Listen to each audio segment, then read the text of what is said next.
A nombre de la directiva de la Universidad Pedagógica Nacional, que encabeza el maestro Víctor Reyes Costes y la maestra María Susana Sánchez Ruiz, le damos la más cordial bienvenida a la doctora María de Lourdes Gutiérrez Pérez a esta casa de estudios para que comparta con nosotros esta mañana pues una conferencia, una charla en torno a un tema dentro del campo formativo que ustedes estudian en esta fase de su formación, que es la de orientación educativa. Así que agradezco también a la doctora Valentina Telles, que pues nos ha puesto en comunicación con la doctora, como invitada de ella, para este evento. Y si hay pocas estudiantes, porque la mayoría son estudiantes en la carrera de pedagogía, de hecho todo el grupo ya está conformado por jóvenes, señoritas, pues si vemos pocas personas, pero hay más en línea. Entonces, pues están las que deben estar en este momento, eso es lo más importante. Y pues bueno, vamos a dar inicio entonces. Es muy importante para nosotros este tipo de intercambio porque pues están en este trayecto formativo precisamente de selección de temáticas que les gustaría abordar como futuras pedagogas.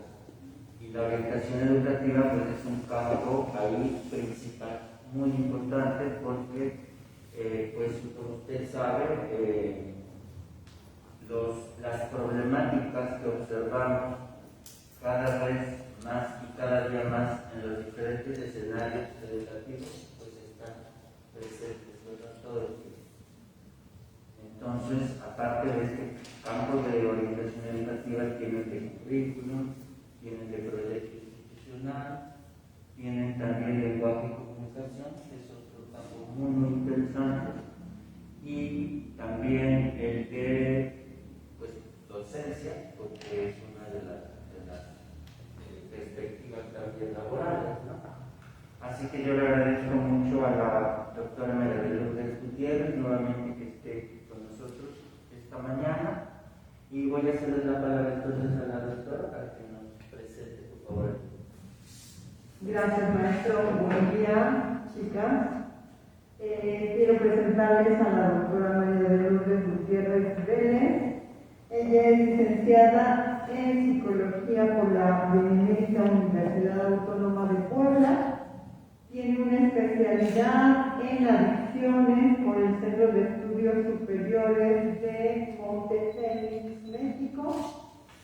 Tiene también una maestría en Psicología y Psicoterapia realizada en la Universidad Iberoamericana Golfo Centro en Puebla.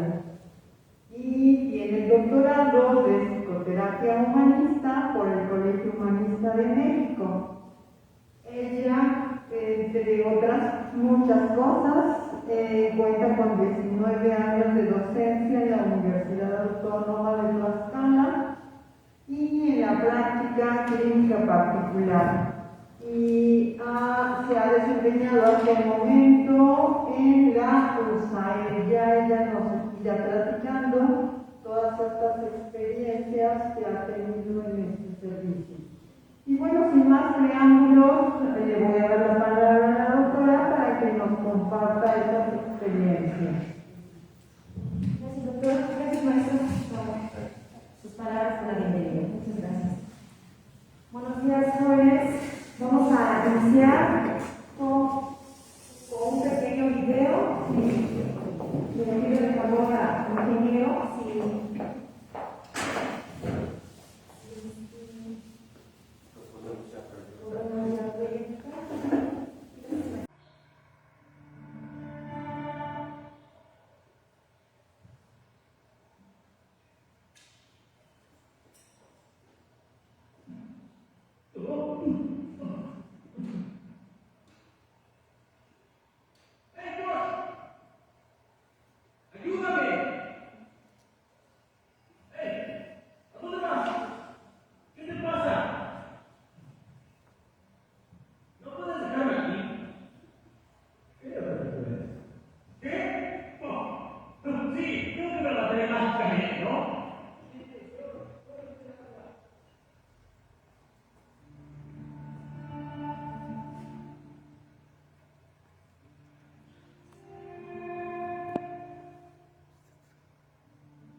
familiar de Steve Buscemi, a quien vemos en estas simpáticas escenas de la película El circo de la mariposa.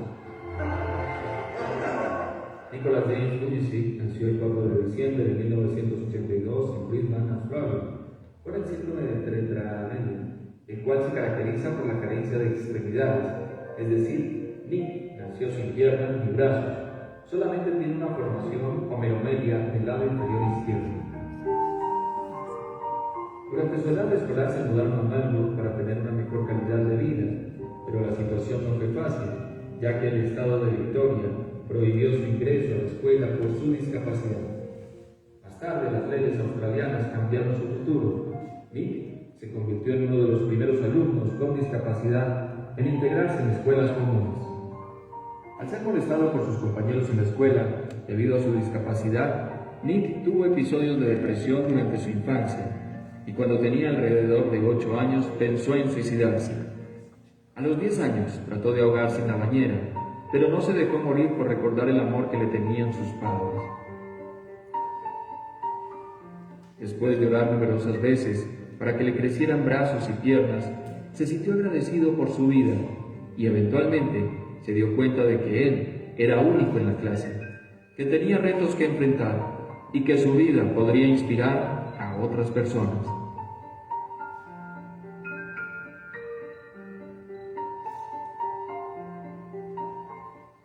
En esto no se equivocó. También pensaba que no podía casarse ni tener hijos. ¿Qué clase de marido sería?, pensaba. Sin embargo, sus pensamientos fueron cambiados al ir progresando y descubriendo que si uno se cae, debe levantarse, y si no tienen fuerzas o esperanzas, deben intentarlo una y otra vez hasta lograrlo, porque si se rinde, ¿qué cambiaría? Seguirían adelante si se levantan. Lo más importante es esforzarse hasta conseguir sus objetivos. Hizo una carrera universitaria graduándose en Contabilidad y Planificación Financiera a los 21 años y más tarde se convertiría en orador motivacional, dando charlas a jóvenes y adultos sobre diferentes temas. Is there something more to your life? Because I found something more to my life, and I believe it's God. You're on your own journey, that's fine. I love you guys so much. I love you very much.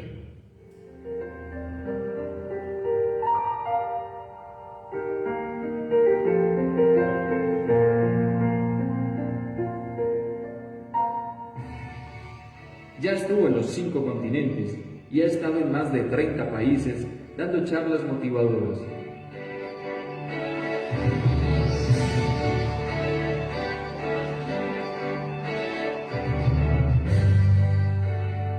También fundó una organización en 2005 llamada Life Without Limbs, la cual está comprometida con dar motivación e inspiración a las personas sin extremidades.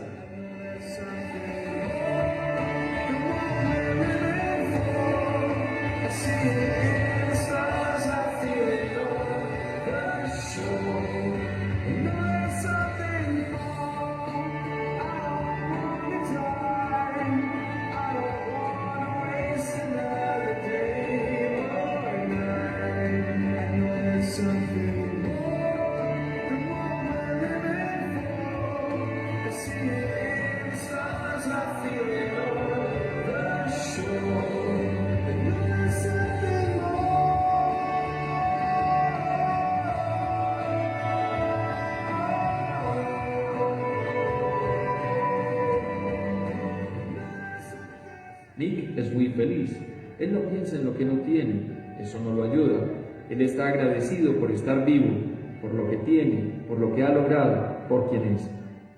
Ama la vida por sobre todas las cosas y ha dejado atrás sus miedos y angustias. Le ha ganado a su discapacidad, al qué dirán y a lo que él mismo pensaba. Hoy en día Nick está casado con Kenny Miyahara y tuvieron un hijo llamado Kiyoshi Buscemi.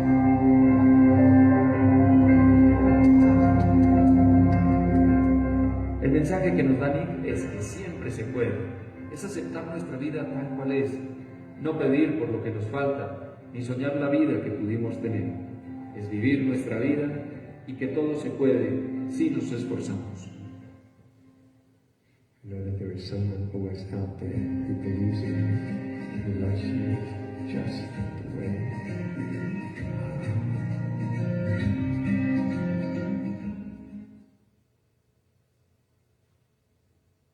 Gracias.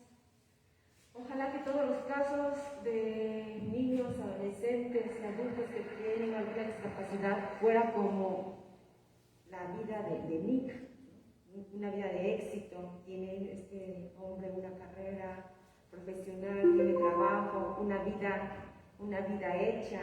Ojalá que todos los casos de personas que tienen, en este caso Nick, una discapacidad motriz, no tiene piernas, no tiene brazos, es una discapacidad motriz. Pero no es así en la mayoría de los casos de los niños, de los adolescentes, de los adultos que tienen alguna discapacidad. De la mayoría no es una historia de éxito. Sí, por favor, vamos pasando a las diapositivas. Y entonces, en esta mañana vamos a hablar un poquito de los servicios de educación especial que se dan en el estado de Tlaxcala. ¿Han escuchado hablar de USAER? ¿Sí? ¿Han escuchado hablar de los CAM? También. ¿Escucharon hablar del CRIE, de los servicios del CRIE? ¿No? Bueno, estos tres servicios, educación especial, el Departamento de Educación Especial en la UCED, los fomenta, los tiene, aunque tiene que 4 años que los CRIE, los reorientaron hacia la USAER y algunos desaparecieron. La siguiente, por favor. Entonces tenemos aquí que un término que es importante que lo hablemos, que es la inclusión. A partir de este término de la inclusión, como que se vienen a proliferar muchos servicios de educación especial. Diversos servicios que buscan atender a las personas que tienen alguna discapacidad o alguna condición, o a personas, a niños adolescentes que también tienen aptitudes sobresalientes. Y entonces tenemos aquí que la inclusión educativa, no estamos hablando de inclusión en general, sino estamos hablando de educación, de inclusión educativa, surge como una demanda social y política a partir de un foro internacional en 1990 en Tailandia. Ahí entonces, en Tailandia, a partir de este foro internacional de la UNESCO, surge con fuerza la inclusión educativa. Y entonces, ¿qué se promueve ahí? Pues se promueve la idea de una educación que satisfaga las necesidades de aprendizaje de todos los niños. Estamos hablando de niños con discapacidad motriz, niños con discapacidad visual, niños con discapacidad auditiva, niños con autismo, niños con aptitudes sobresalientes. Y entonces surge en este foro internacional de la UNESCO esta demanda por atender o porque se dé atención a todas las necesidades educativas de todos los niños. Y dice aquí, con independencia de su origen, de su posición social, de su raza, de su género, y entonces se afirma este derecho a la educación de todos los niños, independientemente de su condición. La que sigue, por favor. Y sigue diciendo, al incluir, estamos hablando de la inclusión educativa, buscamos reducir o eliminar barreras para el aprendizaje y la participación. ¿Cómo qué barreras para el aprendizaje y la participación? ¿Se dieron cuenta del caso de Nick, un caso real? No, es originario de Australia, se cambian de ciudad y entonces el gobierno dice no, aquí en esta escuela no hay lugar para niños con discapacidad. Las leyes prohíben su ingreso a la institución. Esa es una barrera para el aprendizaje y la participación. Cambian, dentro de unos años, cambian esa ley y entonces le permiten el ingreso a la escuela. Entonces, con la inclusión se busca eso, reducir o eliminar, como ejemplo, ese tipo de barreras para el aprendizaje y la participación. Este es un ejemplo de barreras. que enfrenta a un alumno o una alumna en la escuela, apostando al desarrollo de escuelas capaces de satisfacer las necesidades de aprendizaje de todos sus estudiantes. Estamos diciendo que con este enfoque de inclusión educativa busca que la escuela realmente satisfaga las necesidades de aprendizaje de todos los niños, de todos los adolescentes, independientemente de su condición. La que sigue, por favor. Por lo tanto, la tarea de los servicios de educación especial, como los que acabé de mencionar, los CAMP, los USAER, los CRIE, busca incidir en la creación de una sociedad más justa al desarrollar y fortalecer en las escuelas la implementación de culturas y políticas y prácticas inclusivas. Entonces, esta es una tarea fundamental, el hecho de que se busquen culturas y políticas con prácticas inclusivas en donde se satisfagan las necesidades de aprendizaje de todos los niños independientemente de su condición. Con esto se está buscando una sociedad justa, una sociedad que atienda a estas personas que durante muchos años se les excluyó, se les escondió en sus casas porque la mamá decía, no quiero que lo vean, no, ¿qué van a decir? Es un mongol. ¿Han escuchado ese término tan peyorativo? Entonces, con la inclusión educativa se está buscando esto, una sociedad justa, donde se reconozca al niño, al adolescente con una condición diferente como un ser humano con derecho a la educación, al aprendizaje. Adelante, por favor. Y entonces, ¿qué es inclusión de manera general? ¿Qué es inclusión? Bueno, tenemos aquí que es una actitud, una tendencia, una política de integrar a todas las personas en la sociedad, integrar, con el objetivo de que éstas puedan participar, contribuir en ella y beneficiarse en este proceso. Si se dieron cuenta, Nick, en este ejemplo de vida, de éxito, de alguna manera el cambio de las leyes se integró a la escuela, se formó, tiene una profesión y ahora está participando en la sociedad y está beneficiando con su testimonio y con su historia de vida a la sociedad. Entonces, ha permitido estas nuevas leyes, esas nuevas políticas, que él se integre a la sociedad y beneficie a la sociedad y al mismo tiempo él se beneficie de la sociedad. Entonces, la inclusión busca lograr que todos los individuos o grupos sociales, sobre todo aquellos que se encuentran en condiciones de segregación, marginación, puedan tener las mismas posibilidades y oportunidades para realizarse como individuos. En general, eso es inclusión, que se integre a la sociedad, que la persona tenga las mismas posibilidades de desarrollo integral. Estamos hablando de inclusión. Adelante, por favor. Y entonces, ¿qué es una escuela inclusiva? Ya vimos que se trata de integrar y que la persona tenga las mismas posibilidades de desarrollo y que se desarrolle de manera integral. ¿Qué es entonces una escuela inclusiva?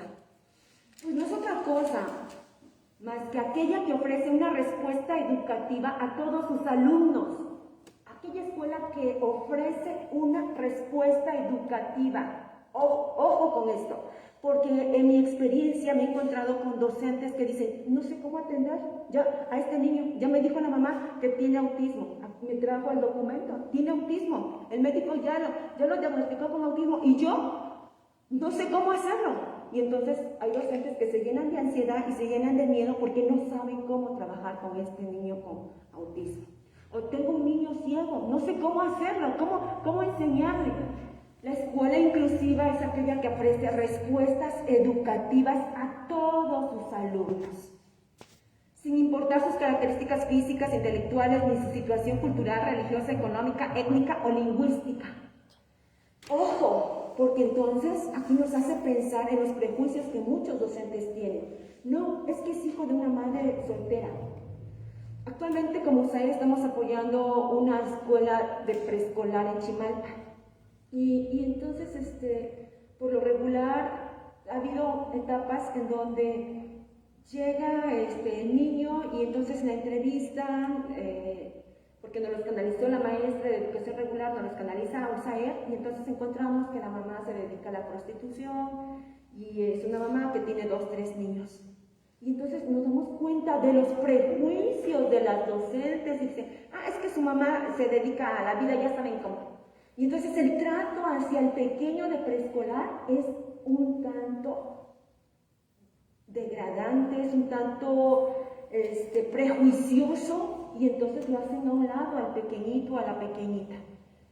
La escuela inclusiva busca quitar este tipo de prejuicios y atender las necesidades educativas de todos los niños.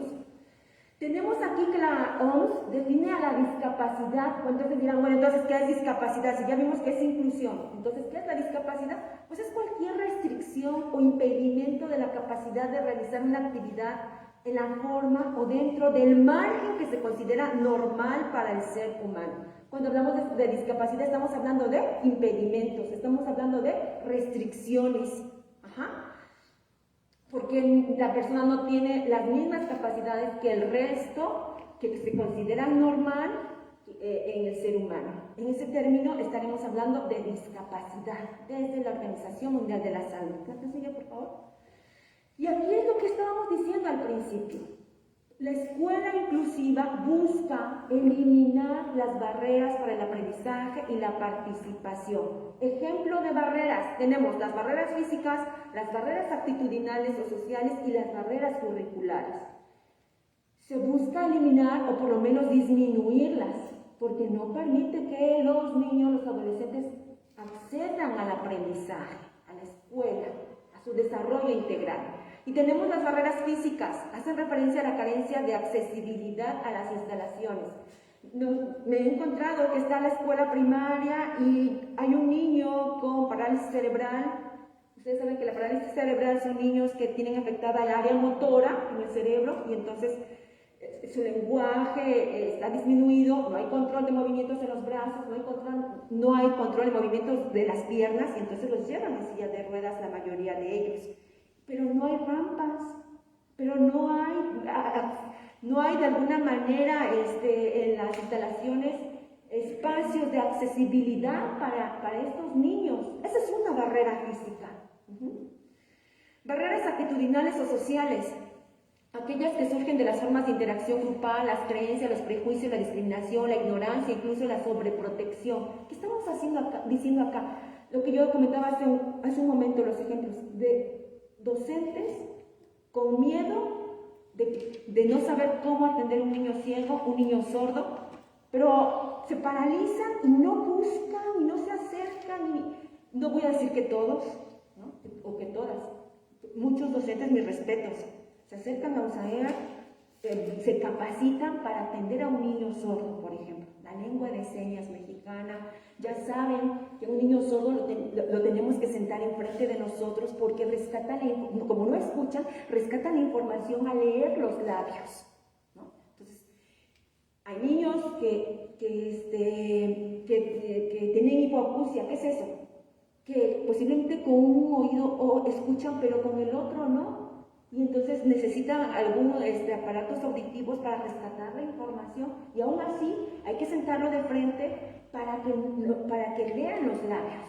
Bueno, estamos hablando de barreras actitudinales, todas aquellas actitudes de prejuicios que no ayudan a los niños con discapacidad o con necesidades educativas especiales a acceder a los contenidos curriculares, ¿sí? Entonces, es necesario checar todas estas barreras y estar consciente para pensar cómo le ayudo a mi alumno, cómo le ayudo. Y por último, las barreras curriculares emanan de las prácticas metodológicas y formas de evaluación rígidas y poco accesibles. ¿A qué se refiere? Se refiere como barrera, estamos hablando de barreras, estamos hablando de obstáculos para que los niños accedan a la educación. Y entonces, este tipo de barreras me he encontrado con docentes donde dicen, pues no ve, no sé cómo lo voy a evaluar, no sé cómo le voy a enseñar. Y entonces, esa es una barrera, desde la actitud y desde cerrarse, pues yo evalúo así, yo les dejé un video, es un niño ciego, entonces yo dejé un video sobre las culturas. Yo así voy a evaluar. Es una barrera curricular. Es ser rígido en la enseñanza y en la evaluación.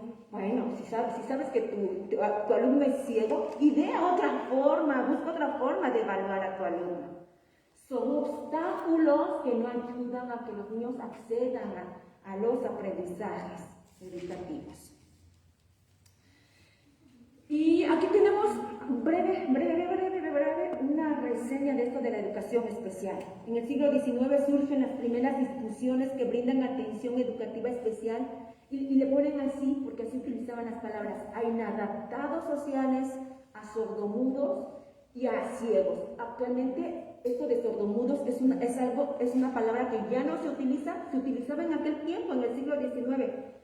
Sordos y mudos. Ahora sabemos que solamente son sordos. Y muchos sordos los oralizan, es decir, les enseñan a emitir sonidos, y muchos de ellos, como son muy hábiles, leen los labios y entonces emiten palabras. Entonces no son sordomudos, solamente son sordos. Esa es una explicación. Y la otra, desarrollan la lengua de señas. En México le llamamos lengua de señas mexicanas.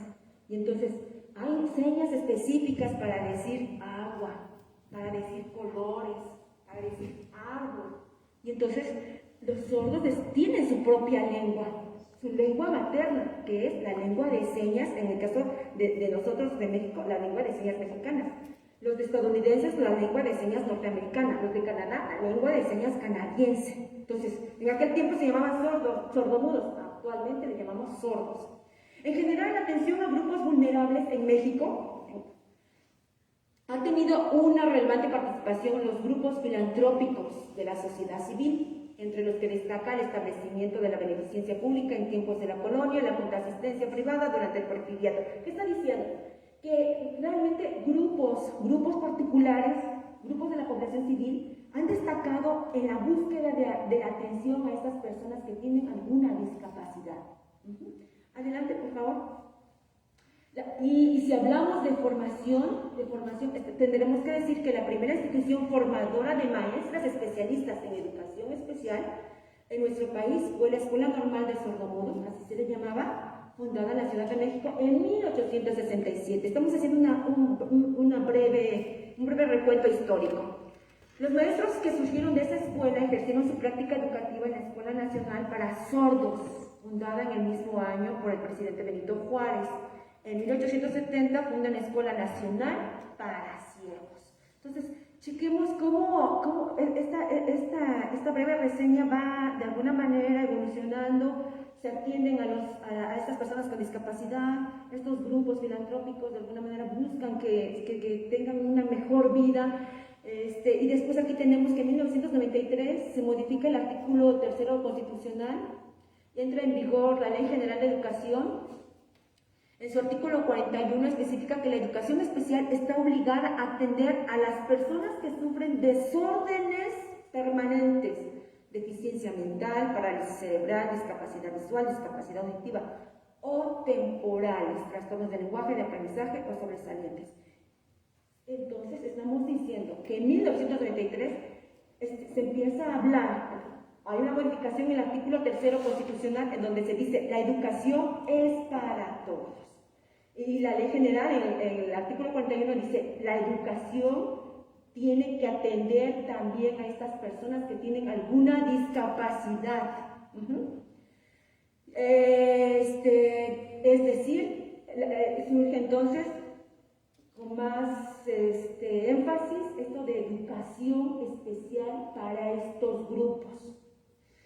Y un punto que es importante señalar, se empieza a hablar más sobre sobresalientes. Este grupo de niños y adolescentes que están más arriba de la media en cuestión de intelecto, en cuestión de arte, y que también se les busca atender.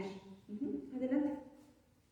En 1994 se firma la Declaración de Salamanca que instituye en México el Programa para la Modernización Educativa. Dicho programa establece los principios fundamentales para los servicios de educación especial y para la integración educativa. Introduce la idea de inclusión a nivel internacional. Entonces nos damos cuenta que esta declaración de Salamanca de alguna manera hace que nuestro país y diversos países se dé mayor énfasis a la educación especial. La educación especial, se promueva la educación especial, y de ahí entonces México empieza a darle mayor énfasis. La Secretaría de Educación Pública fortalece estos departamentos de educación especial, crea más centros que atiendan a los niños que tengan alguna condición o alguna discapacidad. ¿Qué es una necesidad educativa especial? Ya dijimos que es una discapacidad, ¿lo recuerdan? ¿Qué dijimos de que es discapacidad? ¿Qué fue lo que dijimos?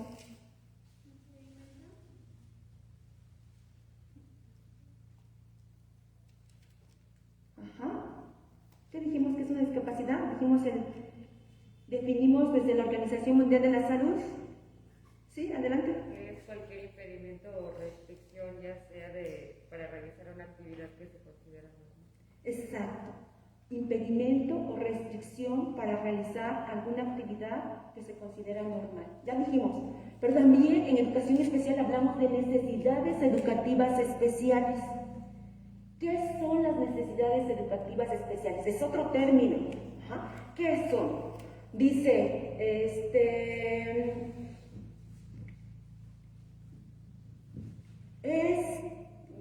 los niños que presentan necesidades educativas especiales, dice, son aquellos que en relación con sus compañeros de grupo enfrentaban dificultades para desarrollar el aprendizaje de los contenidos consignados en el currículo escolar, requiriendo que a su proceso educativo se incorporen mayores recursos o recursos diferentes a fin de que logre los fines y objetivos curriculares. ¿Qué está diciendo en pocas palabras? ¿Qué es una necesidad educativa especial? No es otra cosa más que el hecho de aquellos niños que su ritmo de aprendizaje es totalmente diferente al de la mayoría. Y entonces no está aprendiendo igual, y entonces tenemos niños que ya explicó el maestro el ejercicio de matemáticas y no entiende, ya le explicó otra vez y otra vez y no. Su ritmo de aprendizaje es diferente. ¿Y qué necesita? Que se incorporen nuevas estrategias, nuevos recursos o diferentes a los que se están aplicando para que los niños accedan a esos contenidos curriculares. Esas son las necesidades educativas especiales. En el caso del video de Nick, ¿tenía necesidades educativas especiales? ¿Le costaba aprender? ¿Ustedes escucharon algo que decía que le costó aprender? No, llegó a tener una profesión, tiene una profesión de contador. Hay personas que tienen discapacidades, pero no tienen necesidades educativas especiales. Hay personas que tienen discapacidad, y también tienen necesidades educativas especiales. Los chicos y las chicas con discapacidad intelectual, su nivel intelectual está muy por debajo de la media y se les dificulta aprender a leer y a escribir y las matemáticas.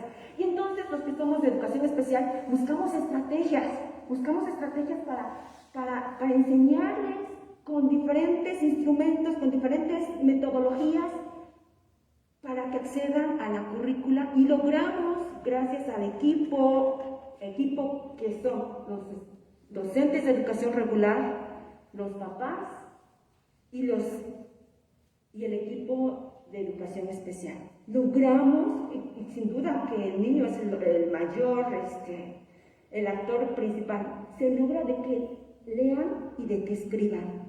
Fíjense que en mi experiencia,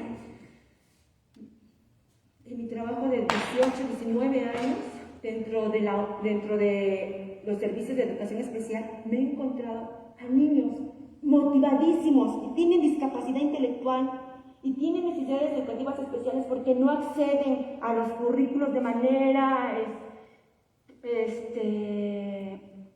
uniformada que el resto de los alumnos, pero tienen una motivación para aprender, que los papás, que el maestro de educación regular, que el equipo de USAER, y sobre todo que el niño aprende a escribir, aprende a leer, aprende las matemáticas y tiene discapacidad intelectual. Que muchos otros niños que están sanos, que no tienen discapacidad intelectual, pero que enfrentan barreras para el aprendizaje, por ejemplo en casa.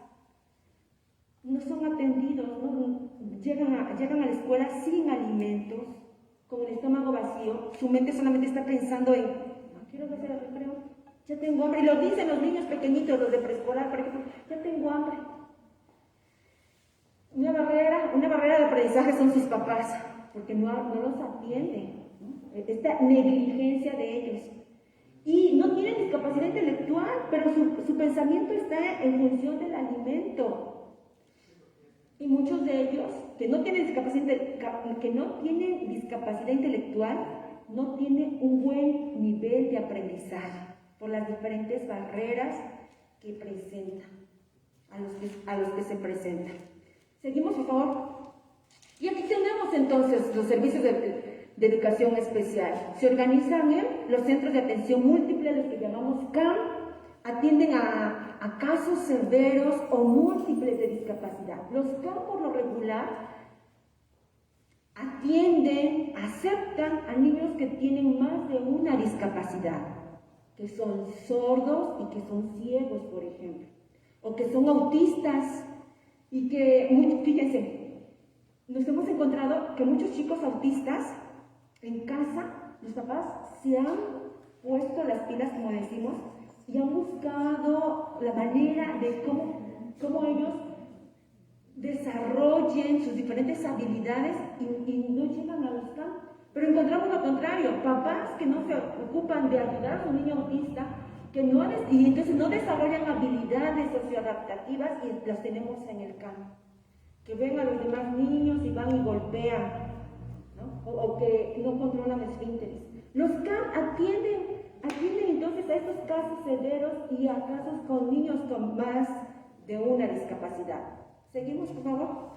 Los USAER, yo quiero platicarles que he estado la mayor parte de mi vida en los USAER y en el CRIE, y entonces los USAER, ¿qué cosa es? Pues se definen como las unidades de servicio de apoyo a la escuela regular, que apoyan a los alumnos con problemas de aprendizaje, de lenguaje, de discapacidad. Las USAER apoyamos a la educación regular. Las USAER apoyamos a estos niños que presentan problemas de aprendizaje, que tienen discapacidad, que tienen necesidades educativas especiales. Brindamos apoyos técnicos, metodológicos en la atención de estos niños con necesidades educativas especiales. Eso hacemos los USAER. Somos un equipo interdisciplinario, en donde hay trabajo social, psicólogos, educador especial, y una maestra o maestro de comunicación. Entonces somos un equipo interdisciplinario que damos atención, apoyos metodológicos, técnicos a los niños, a los docentes, a los papás. Seguimos, por favor. Tenemos entonces que el personal de la USAER conformamos un equipo de trabajo interdisciplinario que debe de vincularse de manera corresponsable en la labor que realiza el personal de la escuela regular. ¿Qué hacemos? Los USAER buscamos tener relaciones laborales sanas, con una comunicación asertiva, en donde nosotros podamos, con todo respeto, decirle, maestra, el lenguaje que está usted utilizando no es el lenguaje adecuado porque está violentando al niño. Entonces, estamos ahí y aunque estamos en esa comunicación estrecha, necesitamos también nosotros utilizar esa comunicación asertiva y ser muy respetuosos en la manera como les decimos a los docentes y a los papás lo que estamos observando. Hay una vinculación que establece el servicio de apoyo con instituciones gubernamentales y no gubernamentales. En la USAER en la que pertenezco actualmente hay una trabajadora social que busca instituciones a donde apoyen a niños con escasos recursos, porque el papá se quedó sin trabajo, porque la mamá dejó a sus niños con el papá y el papá no sabe cómo sacar adelante a sus niños y tiene escasos recursos. Y entonces van a instituciones para que se le apoye con despensas a estos papás, a estas mamás. Esta vinculación, entonces, se busca por parte de la USAER, entonces con otras instituciones. También la USAER apoya el proceso de detección y diagnóstico de las necesidades educativas especiales. Participa en el proceso y elaboración del informe de evaluación psicopedagógica de la propuesta curricular adaptada, favorece la planeación conjunta, el seguimiento de las acciones y la evaluación continua y pertinente de los aprendizajes. ¿Qué estamos diciendo acá? Que es todo un proceso. El preescolar, secundaria, primaria, se dirige al maestro de educación especial, que es el que se queda ahí, todo que está permanente en esta institución, y entonces le dice, quiero que de favor, maestra, me cheques a este niño, a esta niña, porque veo que su atención está muy disminuida, no me hace caso, va y viene, y entonces ella o él, como maestro de educación especial, le llamamos maestro de aprendizaje, nos comunica al resto del equipo interdisciplinario y nos dice, por favor, chequen a este niño, a este adolescente, por esta información que me proporcionó la maestra de educación regular, y entonces nosotros empezamos una evaluación. Por eso dice, hay una detección, un diagnóstico. Empezamos una evaluación, en mi caso una evaluación psicológica, en el caso de la maestra de comunicación, una evaluación desde el área de comunicación, en el caso de la trabajadora social, una evaluación social, en el caso del maestro de aprendizaje, una evaluación desde los contenidos curriculares. Entonces, es un trabajo que hacemos de detección y de diagnóstico, y llegamos a un diagnóstico desde diferentes vistas, desde diferentes profesiones. Y después damos el siguiente paso. Cada área aporta lo que encontró para elaborar un informe psicopedagógico, y entonces tenemos entonces una visión integral del niño. Para eso hacemos entrevistas al maestro de educación regular, entrevistas a los papás, y entonces nos llenamos de bastante información, de análisis de las pruebas, en el caso pruebas psicológicas, integro información y integro diagnóstico. Todo el equipo realizamos un informe psicopedagógico, realizamos una propuesta curricular para decir si este niño tiene necesidades educativas especiales. Es así. Y entonces mis sugerencias para el maestro de educación regular es esta. Mis sugerencias para mi compañera de educación especial es esta. Y entonces yo como psicóloga voy a trabajar con este niño en estas y estas áreas. La trabajadora social, ¿en qué va a trabajar? La maestra de comunicación o maestra, ¿en qué va a trabajar? La maestra de aprendizaje, ¿en qué va a trabajar? Seguimos, por favor. Fase de intervención, lo acabé de decir: detección inicial o exploratoria, hay una evaluación diagnóstica del grupo, del contexto áulico, hay una evaluación más profunda en algunos niños, de acuerdo a lo que estamos observando. La segunda fase es la evaluación psicopedagógica de todas estas áreas. Hay un proceso de evaluación, ya lo acabé de decir, entrevistas, aplicación de pruebas. Hay un informe de evaluación psicopedagógica donde integramos toda esa información interdisciplinaria en ese informe. Hay una actualización del informe de evaluación psicopedagógica en el caso de los niños que pasan de un grado a otro, y entonces este niño ha avanzado, pero todavía observamos que tiene necesidades educativas especiales o tiene discapacidad, hay que seguirlo apoyando. Y entonces solamente actualizamos en el siguiente grado la información que hay que actualizar. ¿Sí? Y este último servicio, ya vimos CAM, ya vimos USAER, este último servicio, los CRIES, Centros de Recursos e Información para la Integración Educativa. No son los CRIES del Teletón, son otro asunto, son los CRIES. Y así se llaman, Centros de Recursos e Información para la Integración Educativa. Hace 4 años, acá, el Departamento de Educación Especial, los supervisores decidieron reorientar los 5 CRIES que había, y varios de ellos los reorientaron a USAER, y otros los desaparecieron. A los integrantes de algunos CRIES los integraron en los USAER. ¿Qué hacíamos en los CRIES acá en Tlaxcala? Estábamos formados por un equipo también interdisciplinario, en donde apoyábamos a niños con discapacidad auditiva, discapacidad motriz, discapacidad intelectual, discapacidad visual. Cada discapacidad tenía un responsable, y entonces nosotros teníamos a nuestro cargo un área, y también, aparte de que tenemos a cargo un área, que tenemos que especializarnos en esa área de discapacidad motriz o discapacidad intelectual o discapacidad visual, también había estaba integrado por un psicólogo, una psicóloga.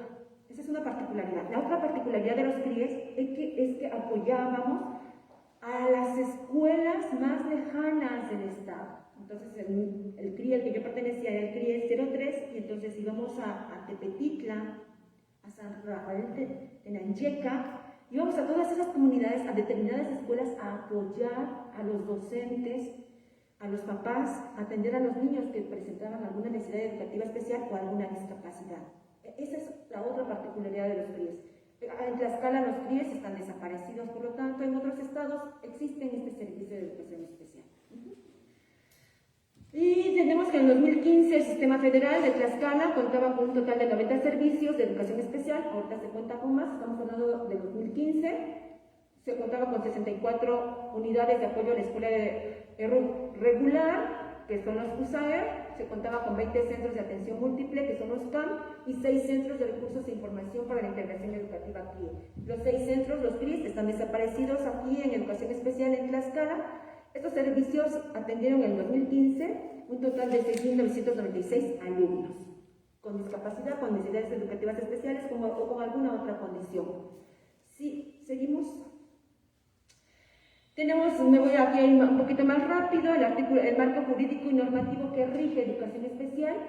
Tenemos el artículo 3º constitucional que habla sobre la inclusión, que habla, doctora, que habla de la inclusión, que habla de la obligatoriedad de la educación para todos los niños, ¿no? Y entonces es un derecho que tienen todos los niños, el derecho a la educación, desde inicial y educación básica. Es un derecho y está ahí normado en el artículo 3º constitucional. Tenemos también la Ley General de Educación, el artículo 41 que les mencioné hace un momento, está diciendo que la educación especial está destinada para todas las personas con discapacidad, sea transitoria o definida o definitiva. Habla también de que los chicos con discapacidad se les debe atender de manera adecuada, se les debe buscar la inclusión y además se les debe atender con perspectiva de género. Adelante, por favor. Y tenemos aquí, seguimos con el artículo 41 que forma parte de la normatividad y dice que tratándose de menores de edad con discapacidad, esta educación propiciará su integración a los planteles de educación básica regular. Ojo, porque nos encontramos con docentes que dicen, no, pero yo no quiero atenderlo. Y se ponen en esa posición, yo no quiero atender a ese niño. No. Y entonces se les olvida que el artículo 3º, que la Ley General de Educación dice que se les debe atender a todos los niños sin discriminación. Y entonces, mediante la aplicación de métodos, técnicas, materiales específicos para quienes no logren esa integración, esta educación procurará la satisfacción de necesidades básicas de aprendizaje para la autónoma convivencia social y productiva, para lo cual se elaborarán programas materiales de apoyo didácticos innecesarios. ¿Qué está diciendo ahí? Que si hay niños con discapacidad intelectual severa que no acceden a los contenidos curriculares y que para esos chicos hay que desarrollar otro tipo de metodologías para que logren una adecuada integración. En los CAM hay una área a donde a adolescentes se les capacita, por ejemplo, para hacer pan, ¿no? o se les ofrece otro tipo de actividad ocupacional para que desarrollen esas actividades y se integren a la sociedad. Porque sí, esta discapacidad intelectual severa muchas veces no permite que tengan acceso a los contenidos curriculares más altos. Seguimos, esta es otra normatividad, que es la Convención sobre Derechos de las Personas con Discapacidad, la CONAPRED de 2007, en su artículo 24 enfatiza que los estados asegurarán que las personas con discapacidad no queden excluidas del sistema general de educación por motivos de discapacidad, que los niños y niñas con discapacidad no queden excluidos de la enseñanza primaria gratuita y obligatoria ni de la enseñanza secundaria, que las personas con discapacidad puedan acceder a una educación primaria y secundaria inclusiva, de calidad, gratuita, en igualdad de condiciones de la comunidad en que viven. Esta es otra normatividad, que es la Convención sobre Derechos de las Personas con Discapacidad, que indica que todos los niños y niñas tienen ese derecho a acceder a la primaria, a la secundaria, con igualdad de que se le atienda, se le respete en su condición. Adelante. Por lo tanto, y vamos terminando ya este momento, por lo tanto, educación especial en Tlaxcala. Buscamos promover la integración de los alumnos que presentan necesidades educativas especiales con o sin discapacidad. Buscamos entonces que se integre, ¿sí? Que se integren los niños a las instituciones educativas. Es necesario, también, ¿qué hacemos? Impulsamos acciones relacionadas con la información y la sensibilización a la comunidad educativa. Fíjense que hace 2 meses me tocó llegar a una escuela de Zaragoza, de Panotla, y entonces me dice mi compañera de educación especial, de aprendizaje, la que está fija en la escuela: fíjate que Carla ayer no quería entrar a la escuela, estaba llorando, y hoy tampoco quería entrar, y entró llorando. Y ayer me dijo que la maestra le hace así, la maestra le pega, y que le dice que ¿por qué no aprende? ¿Por qué no se apura a aprender? Y le hace fuerte en la cabeza. Le digo, bueno, voy por ella. Entonces fui por ella. Le digo, ¿qué pasa, Carla? Y empieza a llorar. Es que la maestra me dice que no puedo aprender y me pega en la cabeza. Y platicando con ella, me da esta información y me dice, y también a otros compañeros les hace así en la cabeza. Y les dice que se apuren a aprender. Platicando con la directora de la USAER, le decimos, maestra, ¿qué vamos a hacer? ¿Qué vamos a hacer si Carla ya no quiere venir? Brevemente les platico la vida de Carla. Carla fue una niña normal entre comillas, en cuestión de salud, como cualquier otro niño, sano, controlando esfínteres, hablando ya, caminando. Imagínense una niña de 3 años, su lenguaje se le entendía, eso en la entrevista me dijo el papá. Caminaba, corría, y entonces llega un momento en que van a una fiesta, sube el brincolín, la niña tiene un accidente, se cae y se pega en la cabeza. La niña no puede dormir en la noche, le empiezan a detectar que empieza a perder el control de esfínteres, que empieza a perder el lenguaje, y entonces a la semana lo llevan con un médico, la llevan al Hospital General de Tlaxcala. No saben qué, la veo mal, como ustedes me dicen, la veo mal, lleven al hospital de la mujer. La llevan a San Matías y le dicen, está mal la niña, le hacen toda una serie de estudios, hay una situación en el cerebro que le dañó ese golpe, y entonces la niña deja de hablar, deja de caminar, deja de controlar los esfínteres. Una niña de 3 años que estaba llevando una vida normal. La llevan a Puebla, le hacen toda una serie de estudios, le dicen, necesita una operación. Necesita una operación porque hay una cosa en el cerebro, términos médicos. Pero ustedes decidan, la operamos, pero no les aseguramos que quede sana. Puede morir. Ustedes deciden, está en el límite. Y los papás dicen, no la llevamos. Y entonces buscan medicina alternativa, con ozono, con hierbas, le retiran el medicamento que le habían dado en el hospital de Puebla. La niña empieza a recuperarse con medicina alternativa. La niña tiene 11 años, esa niña que les digo está en 5º año, y entonces la niña está caminando, está hablando, está leyendo, está escribiendo. Y nosotros entonces nos decimos, ¿por qué la maestra está comportándose de esa manera? Y entonces nos dice la directora, hagan un escrito donde digan lo que les comentó la niña. Así fue. Entonces se hizo una reunión con el director de la escuela, se hizo una reunión con la directora de la USAER, la psicóloga, la maestra de aprendizaje, y entonces se le explica a la maestra. Maestra, la niña ya no quiere venir a la escuela porque comenta que usted le pega de esta manera y le dice que no sabe, que no puede aprender. Ajá.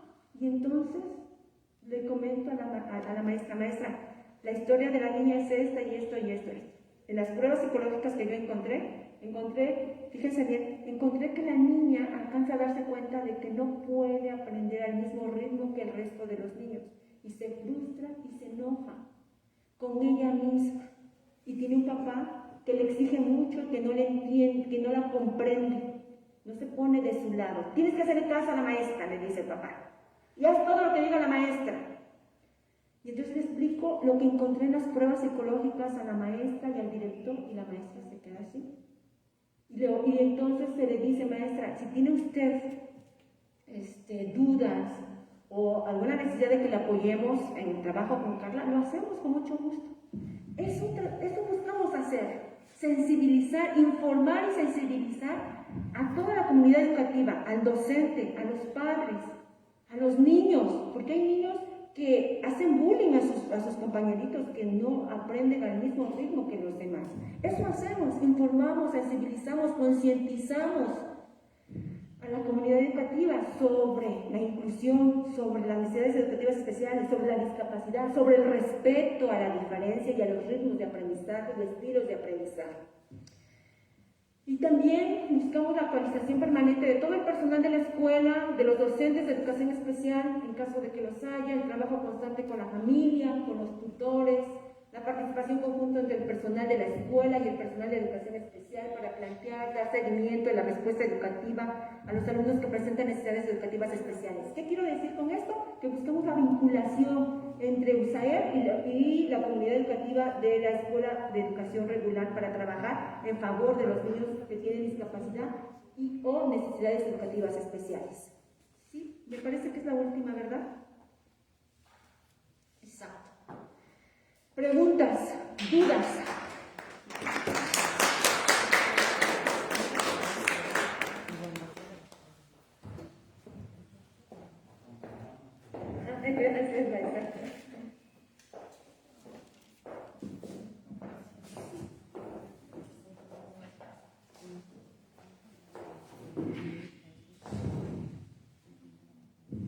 Bueno, en lo que formulan sus preguntas, a mí me gustaría preguntar cómo es que se organiza este USAER. Ustedes, por lo que escuché, no están todo el tiempo en una escuela. ¿Cómo hacen este recorrido en un área? ¿Cómo? Sí, es una buena pregunta. En esta USAER, específicamente en la USAER 43, atendemos a 6 escuelas. Tengo 6 compañeras de educación especial que le llamamos maestras de aprendizaje. Esas maestras están integradas en cada una en cada escuela. Están fijas ahí, esas maestras de apoyo de aprendizaje. Y entonces, en esa USAER 43 hay 2 equipos de apoyo. 3 escuelas son apoyadas por una psicóloga, la maestra de comunicación y la trabajadora social. ¿Sí? Y otras 3 escuelas apoyamos una psicóloga, la maestra de comunicación y la trabajadora social. Este equipo somos itinerantes. 2 días vamos a una escuela, 2 días a otra escuela y 1 día a otra escuela. De esa manera nos organizamos.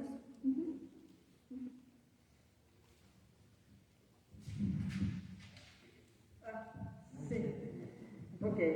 Bueno, otra duda que me surge porque hemos estado revisando cómo trabajan en España y allá el equipo integra un pedagogo y la pregunta sería esta: ¿se integra algún pedagogo en estos equipos de atención a la educación especial?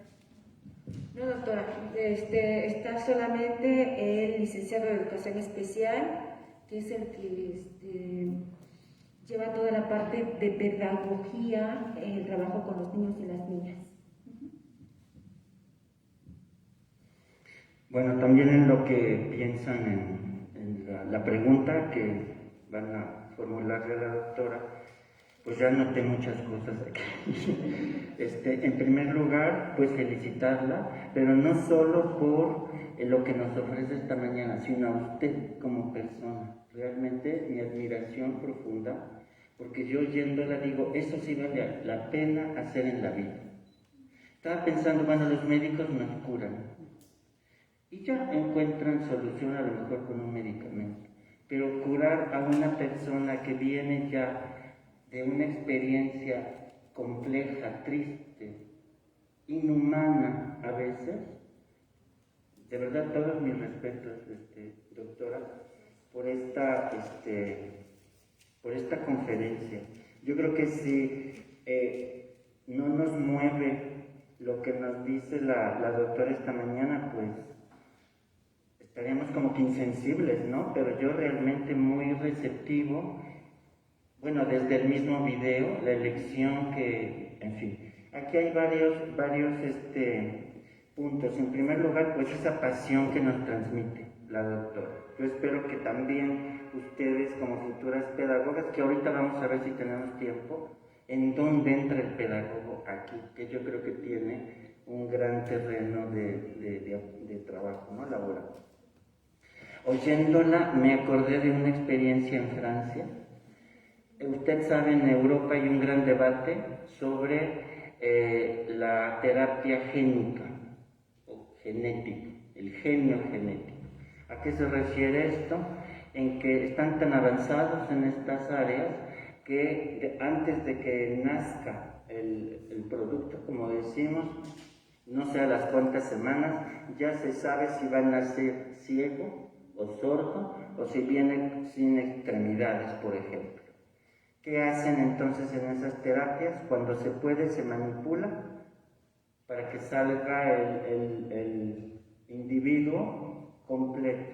Y si no, ahí lo interrumpe.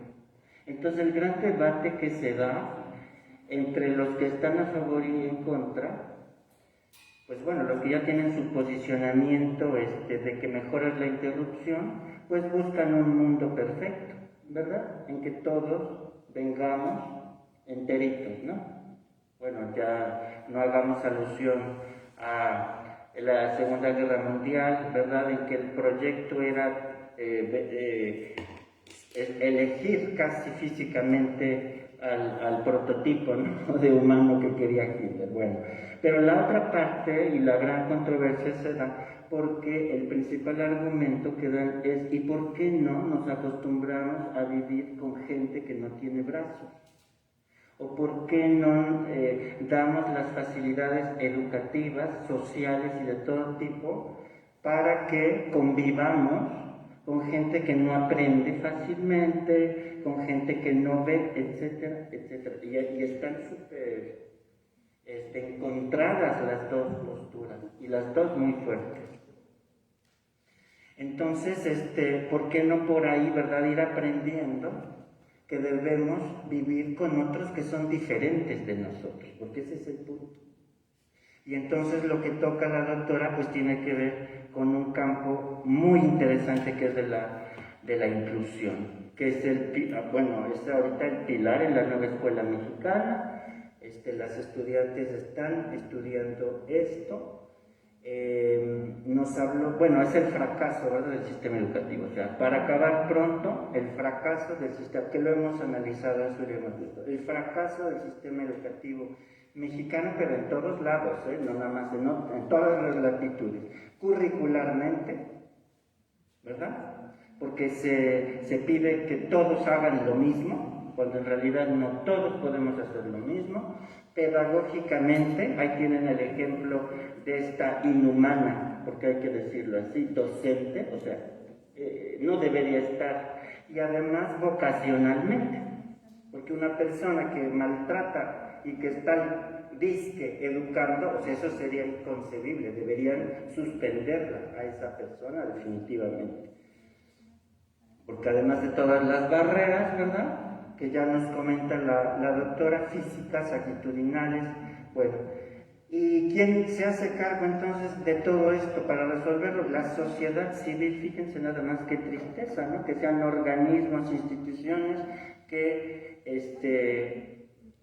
se carguen con el paquete, porque el sistema educativo no lo puede hacer. Entonces, para ir cerrando y ya para darles la palabra, aquí el pedagogo, entonces, qué importancia, ¿no?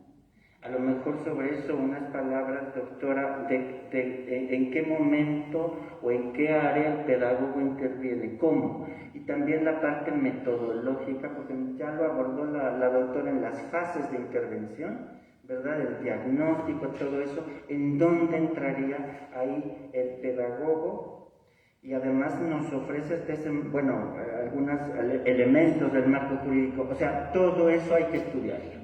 Ustedes como futuras pedagogas, si les interesa este campo, tienen que entrarle al marco jurídico para tomar decisiones, ¿verdad?, fundamentadas en leyes que no vayan a contravenir ninguna decisión, porque es muy delicado también hacer una cosa que no está contemplado en la ley, desgraciadamente.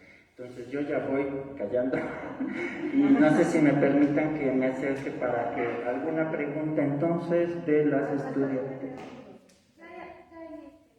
Perdón.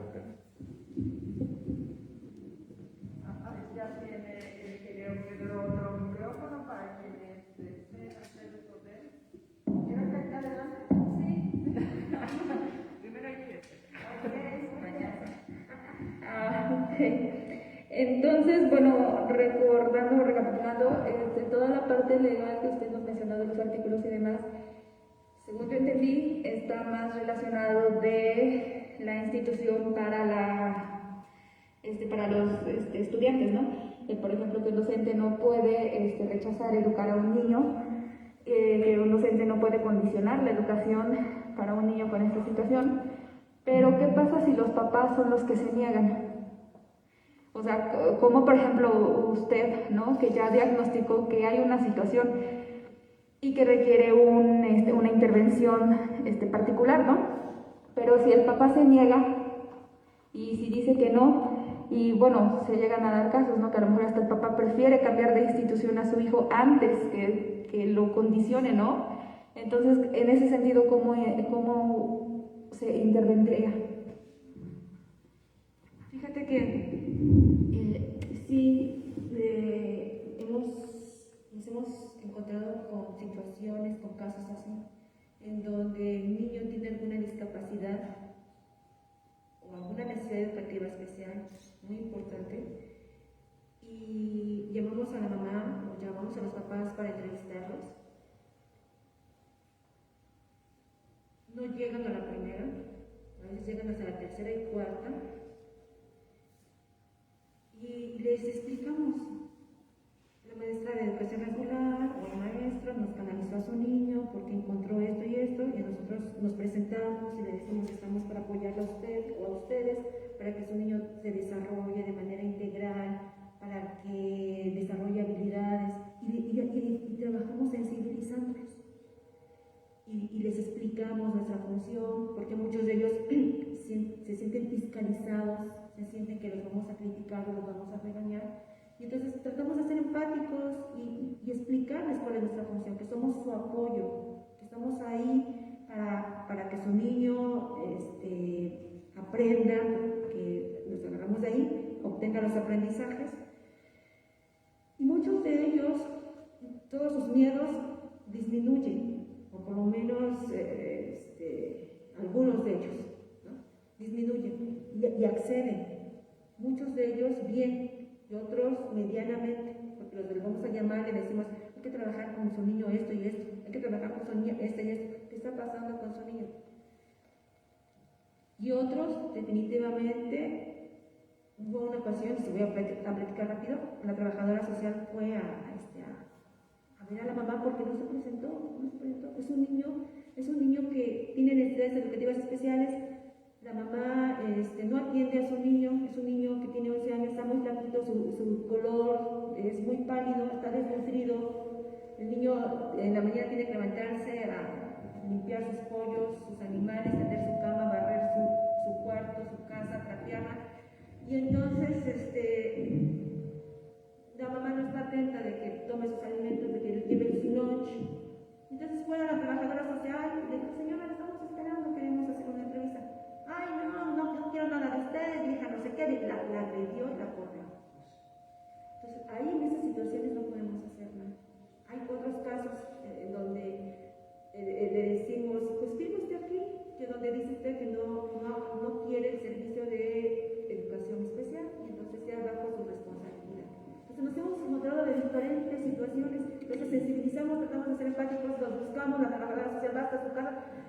Y se da hasta ese tipo de situaciones, entonces nosotros nos deslindamos con que, pues firme de que no quiere el servicio de educación especial. Y son situaciones en las que nos hemos encontrado, y así, ese es nuestro proceder.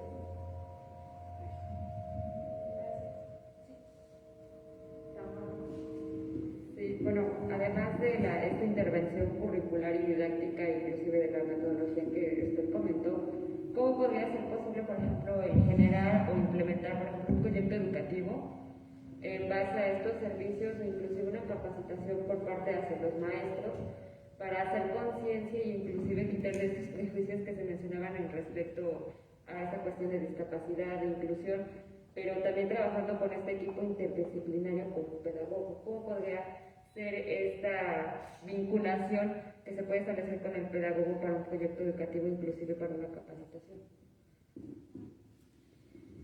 Considero que los pedagogos tienen un campo, mucho que hacer, un campo muy amplio. Desde actualizar, actualizar a los docentes. Tenemos docentes de 25, 30 años en donde sus estrategias y sus métodos de enseñanza son obsoletos y no se han actualizado y siguen haciendo lo mismo y quieren enseñar de la misma forma en pleno siglo XXI, donde los niños, esta generación, han nacido con su chip y entonces los dispositivos juegan un papel importante. Entonces los pedagogos pueden hacer mucho con proyectos de actualización para estos docentes, con proyectos de actualización. Pueden hacer mucho con el manejo de apps y de programas digitales que les ayude que les enseñen a estos docentes a aplicarlos a estos chicos. Entonces, hay mucho trabajo para los pedagogos, para ustedes, nuevas generaciones, porque encontramos entonces, insisto, docentes con viejas prácticas didácticas que son obsoletas para estas generaciones. Entonces hay que hacer estos tipos de proyectos de actualización, de desarrollo de habilidades digitales, de cómo aplicar un programa para niños con TDAH, para manejar la atención, la hiperactividad, cómo aplicar programas digitales para niños ciegos, para niños sordos, para niños con problemas de conducta. Hay mucho que hacer para ustedes. Yo creo, si me permite, doctora, y en eso hemos insistido en la carrera. Ustedes van descubriendo qué es lo que es tarea del pedagogo y qué es la tarea del psicólogo. O sea, hay que tener claridad en eso. Que en algún momento hay coincidencia, se habla hasta de apoyo psicopedagógico. Por eso es que ustedes llevaron en su formación, sobre todo en la primera fase, pues todas la área psicológica. Que claro, ojalá hubiera habido más cursos, pero tienen bastantes bases, ¿no? Ahora, cuando hablamos de pedagogía estamos refiriéndonos, como ustedes saben, a procesos de enseñanza-aprendizaje. A eso se refiere la doctora. Tenemos que centrarnos en ese binomio, enseñanza-aprendizaje, y las estrategias didácticas. Porque ciertamente es eso, está obsoleto completamente el sistema. Obsoleto, o sea, la enseñanza de las matemáticas no es enseñanza de las matemáticas. Bueno, ¿para qué les digo del español? En comprensión lectora. O sea, pero fíjense qué interesante en esta área pues hemos hablado de pedagogía inclusiva, recuerden, ahí está un capítulo ahí muy interesante de un libro que estamos analizando, hay que revisarlo ese libro, pero sí, ese es ahí un reto, cómo desde la pedagogía nosotros vamos determinando qué es lo que nos compete.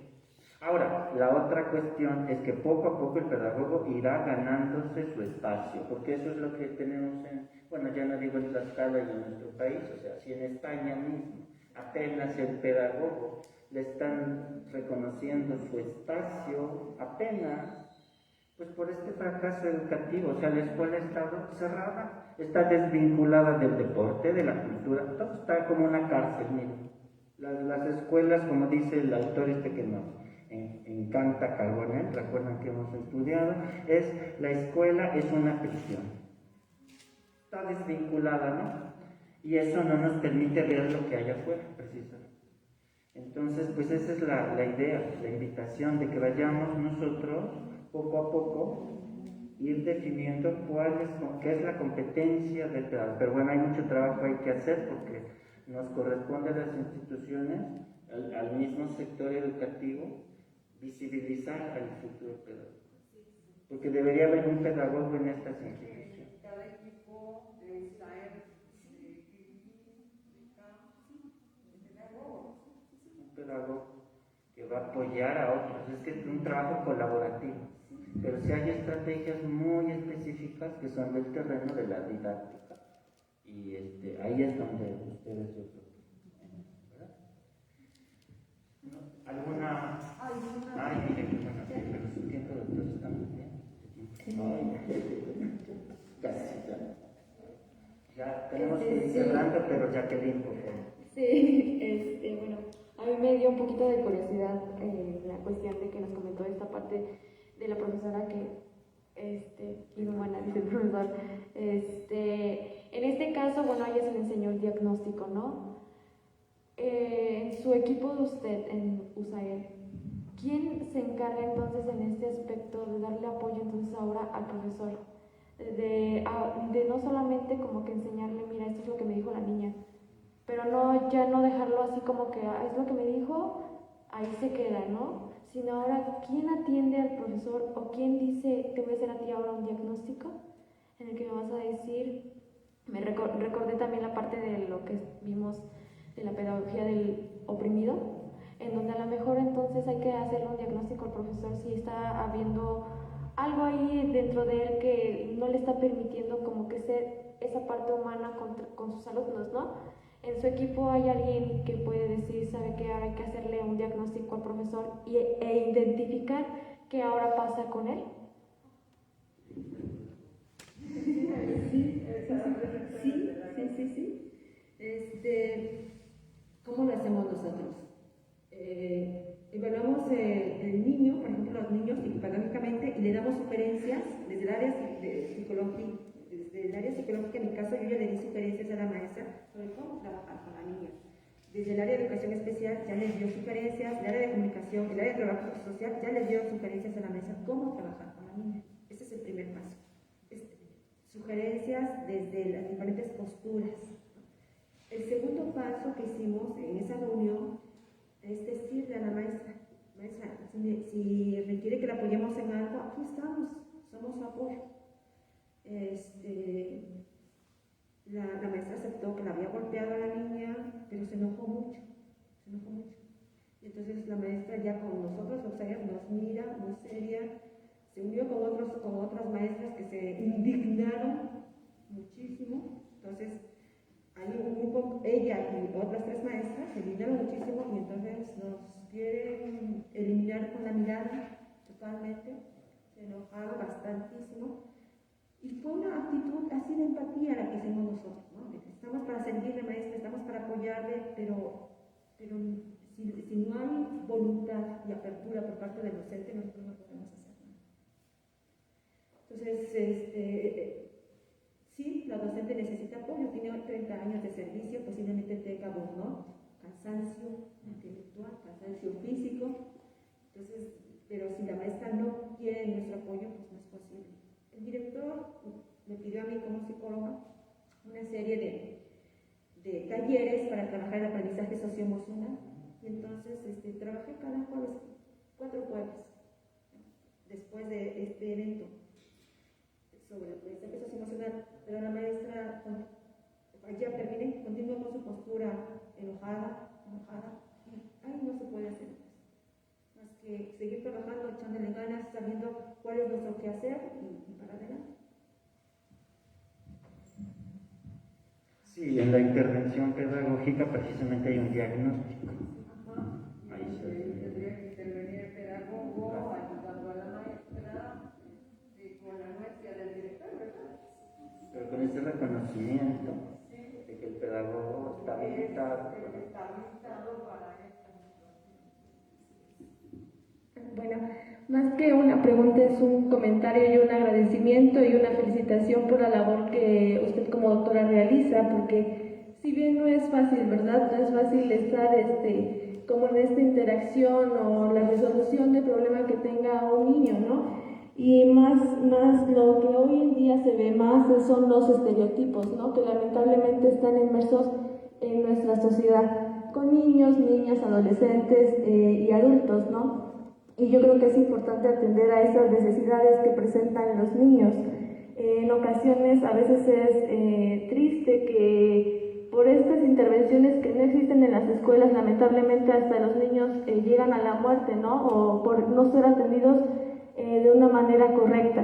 Entonces yo creo que estaría bien, ¿por qué no? Como usted lo comentaba, que aquí en Tlaxcala actualmente esas organizaciones que nos decía, pues no están al servicio para las instituciones, más sin en cambio se ve que en las instituciones hay como déficit, el que no tengan un pedagogo, el que no tengan un psicólogo, como lo veíamos en las clases con la doctora Valentina, estas orientaciones que existen en las instituciones, yo creo que sí repercute tanto a los docentes, como usted lo comentaba en este caso, como en los alumnos. Entonces sí estaría bien como volver a reabrir o no sé, como estas instituciones que permitan y ayuden también al acompañamiento, ¿no? Y por qué no también más la capacitación que exista con los docentes, ¿no? Porque como usted lo comentaba con esta maestra, ¿no? Qué feo ha de ser que una maestra haga esto con los niños, ¿no? Y yo creo que en nuestra formación como pedagogos es importante analizar y ver qué es lo que está fallando tanto como el maestro y qué estrategias podemos implementar o observar o hacer un análisis para ver en qué podemos apoyar y estar nosotros inmersos. Entonces ese es mi comentario y muchas gracias. Y desde ese paradigma nuevo que estamos descubriendo, que es de la nueva escuela orgánica, coloca la inclusión, la equidad, ¿no? Bueno, pues es una constancia que vamos a entregar a la doctora. Es simbólico, el agradecimiento es pleno, lleno para usted, doctora, a nombre de nuestro director de la unidad, que es el maestro Víctor Reyes Tostre, pero esta constancia la firma nuestra subdirectora académica, la maestra Nora Susana García Ruiz, a la doctora María de Lourdes Gutiérrez Vélez por haber impartido la conferencia de los servicios de educación especial en Tlaxcala en el marco de este campo formativo de nuestro plan de estudios, que es la orientación educativa, pues el día de hoy, viernes 10 de diciembre del 2021. Así que nuevamente gracias, doctora, por su tiempo, su generosidad, y le hago entrega de este documento. Y a la doctora Valentina también un aplauso. Esto da pie para otra plática. Yo la verdad ojalá pudiera ser. Agradecerles a todas que hayan asistido a pesar de que tenían otras cuestiones, ¿verdad? Están aquí. Muchas gracias, chicas.